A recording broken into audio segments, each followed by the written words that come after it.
राधे राधे भक्तों, भाद्रपद मास की शुक्ल पक्ष की अष्टमी तिथि को श्री राधा रानी का जन्म हुआ था। इस विषय में एक सुंदर कथा आती है। एक समय राजा वृषभानु स्नान करने के लिए जमुना नदी पर गए। आसपास का वातावरण शांत था।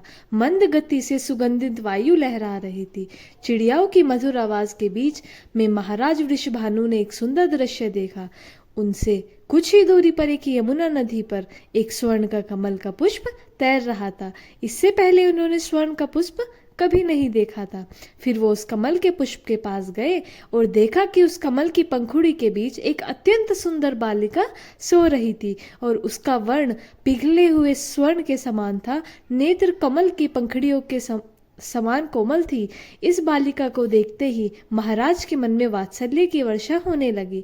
उन्होंने इस कन्या को गोद में उठा लिया।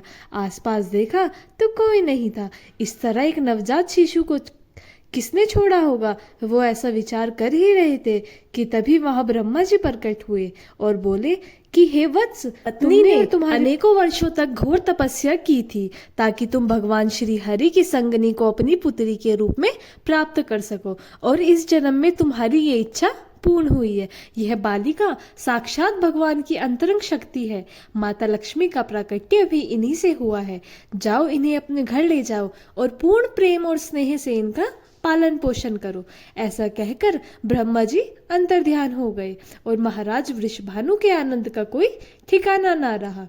पूर्ण हर्ष के साथ वो कन्या को अपने घर ले आए और अपनी पत्नी कीर्तिदा देवी को सारा प्रसंग सुनाया। कीर्तिदा देवी भी अत्यंत प्रसन्न हुई। बीतते समय के साथ राधिका रानी का सौंदर्य बढ़ने लगा। महाराज अत्यंत स्नेह और प्रेम के साथ अपनी बालिका का जतन कर रहे थे। कुछ समय बाद एक समस्या आई कि नन्ही सी बालिका रोती नहीं है और ना ही आंखें खोलती है। ऐसा लगता था मानो इनकी श्रवण शक्ति भी नहीं है। ऐसा देखकर महाराज वृषभानु और कीर्तिदा देवी अत्यंत चिंतित रहने लगे। और फिर क्या था, उनकी इस समस्या का समाधान करने नारद जी आ गए।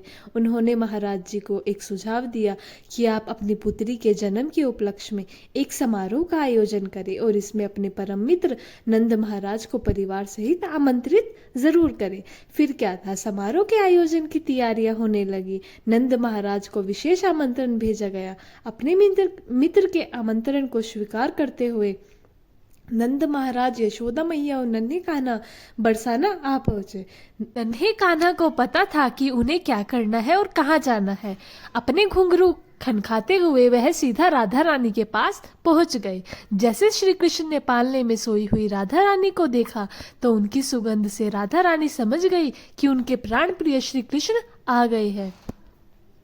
अत्यंत हर्ष के साथ उन्होंने अपनी आंखें खोली और सर्वप्रथम उन्होंने श्री कृष्ण का दर्शन किया और थोड़ी ही देर बाद वो रोने लगी। अपनी पुत्री को पहले की तरह नेत्र खोले और रोते देखकर महाराज और कीर्तिदा देवी अत्यंत प्रसन्न हुए। इस प्रकार उनकी पुत्री के जन्म की प्रसन्नता दुगनी हो गई। दोस्तों, भगवान श्री कृष्ण प्राण है तो राधा रानी आत्मा है। जय जय श्री राधे।